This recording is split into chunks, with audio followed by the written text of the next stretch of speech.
Well, odds makers are not giving Sean Porter much of a shot. He's a significant underdog at plus 550 at station casinos. Crawford is the 8-1 favorite. I'll ask each of you, who do you think is going to win and why? Start with you, Smitty. Well, since Terence Crawford has been for 4 or 5 years now my number one fighter, obviously I'm picking him to fight. I must say, though, as much as I praise him, and I really consider him the best fighter on the planet right now, I've seen some slippage in him of late.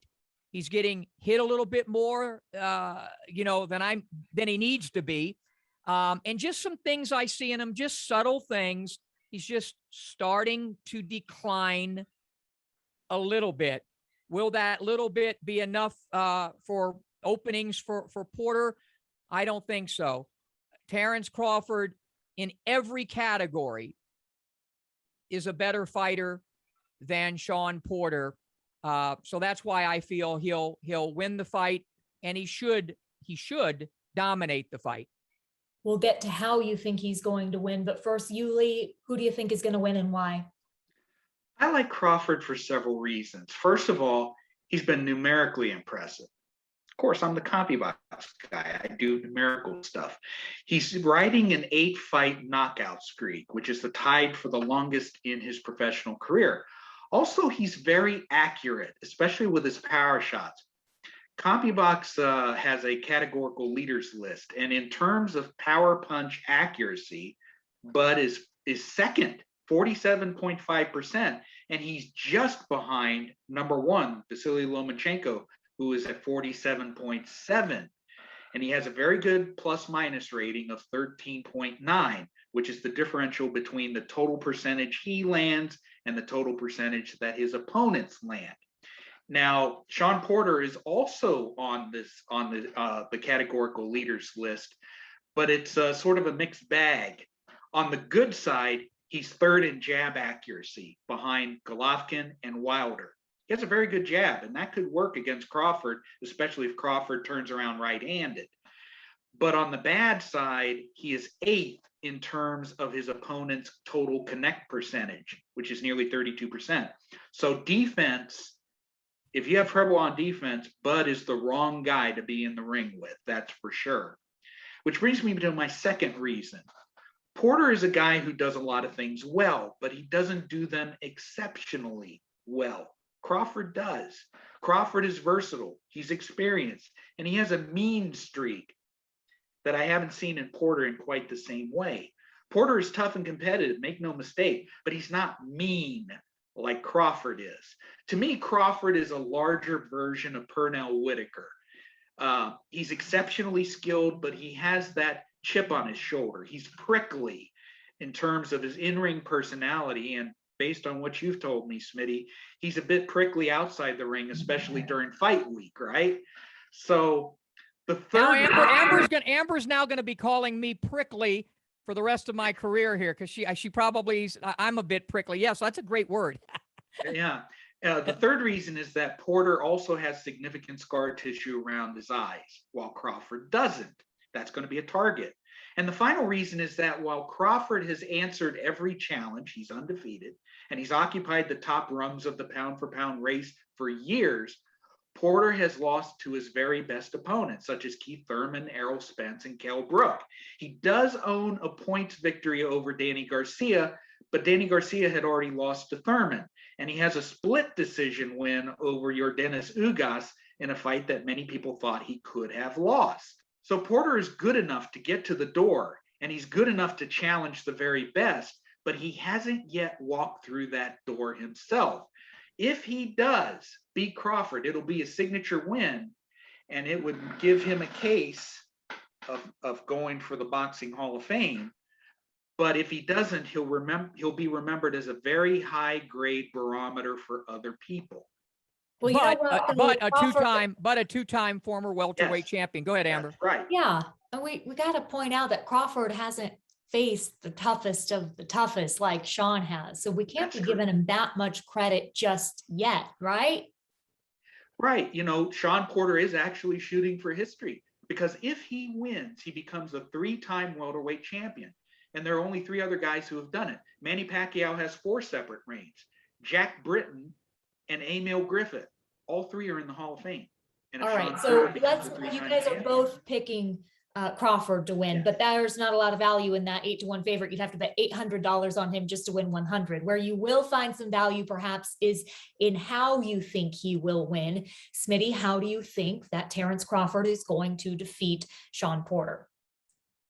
You know, I'm not given to vacillation, ambiguity, or ambivalence. And I can get prickly too, by the way. You know, Crawford will win the fight. The safe thing to say is given everything Lee said about Porter's toughness and gameness and intensity and aggressiveness, the safe thing is he'll win by decision. But I had a little bit of success a couple of weeks ago with round number 11. And I've seen Porter on the canvas late in a fight. So I'm going to stick with that round. And I think that Porter, that would be when he'll get into trouble late. If it's not cuts, it'll be just being outclassed by a much better fighter who's a great finisher. I'll go with round number 11. Crawford by stops KO. Porter. Crawford stops Porter, and that would be the first time Sean's ever been stopped, although he has been down a few times. All right, Crawford by KO, simply by KO is plus 140. Crawford by stoppage in rounds 10 through 12 is plus 550. And Crawford in round 11 plus 1,600. So you'd bet $100 to win 1,600 if indeed he does stop Porter in round 11. Lee, are you going to get that specific with us? How do you think that Crawford is going to win? Hey, look, I don't blame Smitty for being specific. He cashed in the last time. He's riding a really good streak. I think that Crawford will win, and the word of the day is versatility. He has fought mostly out of the southpaw stance in recent fights, but he has switch hit, and he's done it very effectively. And I think he should switch in order to give Porter different looks. I think his best assets are his ring intelligence and his counter punching. And I think his best chance of scoring a knockout is to nail Porter coming in, probably with the same kind of uppercut that Errol Spence used to floor Porter in round 11 of their fight. And should he hurt Porter, Bud will finish him. And here's the proof numerically. In the final rounds against Egidijus Kavalauskas and Kell Brook, Crawford landed 86% of his power shots against the Mean Machine and 82% of his power punches against Brook in the final rounds of those fights. Porter is better than either one of those guys, but if anyone is equipped to put the hammer down, if he hurts him, that's Bud. Now, as far as the over-under of 10.5 rounds, that's a really good number. I like the over, but just barely.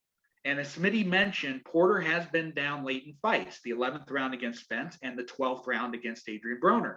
But no one has managed to keep Porter down. As I said earlier, if Crawford seriously hurts Porter, he'll finish the job. But I see an 8 rounds to 4 or 7 rounds to 5 decision. It might include a knockdown. But I think that Porter, because of the occasion, he's going to find the extra reserves to make it to the final bell. I think that we're going to see the best of both men. I think that Crawford's best is better than Porter's best.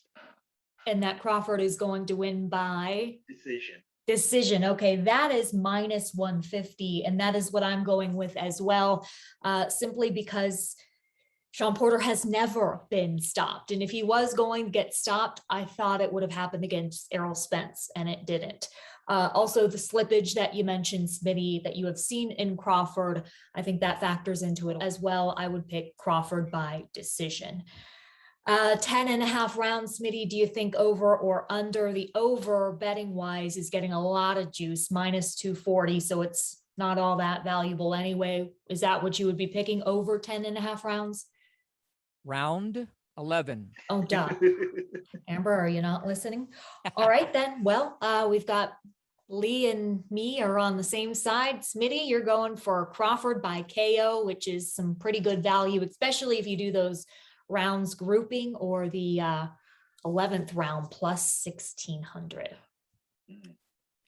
Amber, do you think that this will be a fight we'll be rewinding and watching over and over again? Do you think it'll be something special?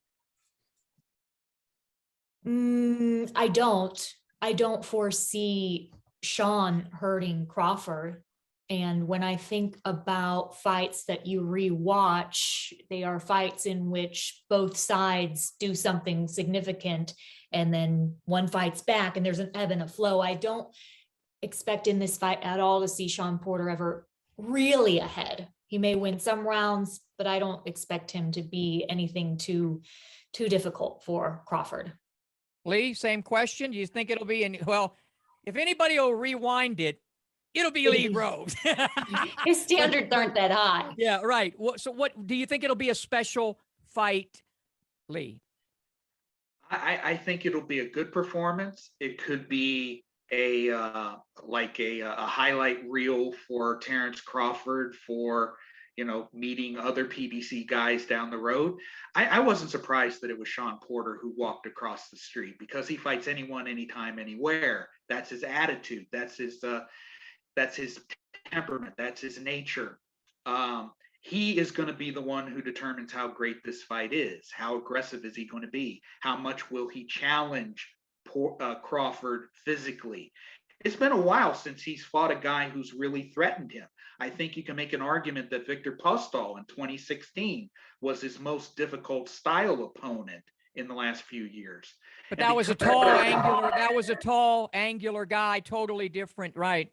Totally different style, Yeah. Very, very thinking man style. Sean Porter is physical. He is strong. He started his career at 165 pounds and went down to welterweight. Crawford was a champion at 135 and he's come up to welterweight. So there could be a strength factor that works in Porter's favor. Yeah. So it's how much pressure and pain that he can inflict on Crawford that will determine. The question was, do you think it'll be a special fight? Yes or no? I would say no. Okay. But I think it'll be special watching it live. Okay. Yeah.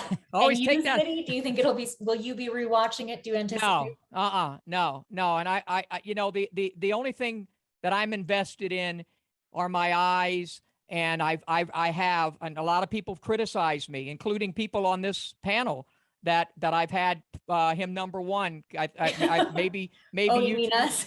you too. Yeah. Charlie obviously he decided to leave. He doesn't even want this rewound because he's gone. He left the building. But the bottom line is for me, I just want to see, am I right? Is he that good? And we know, and Sean Porter, by the way, is a lovely guy. He's a great guy. And as you both mentioned, he'll fight anybody, anywhere, anytime. Gosh, he deserves credit for that. Because a lot of you fighters will not do that. And he's no joke. I mean, no. And he could. I mean, look, we've seen guys get old overnight. If there's more slippage in Crawford, Sean, he comes to fight. We'll see if this, in my opinion, 1 foot out the door means he might end up on the floor tonight. Porter, 31-3-1, 17 KOs. Bud Crawford, 37-0 with 28 KOs, 8 straight stoppages. Will he make it number 9 tonight? The fight from Mandalay Bay here in Las Vegas on ESPN Plus pay-per-view.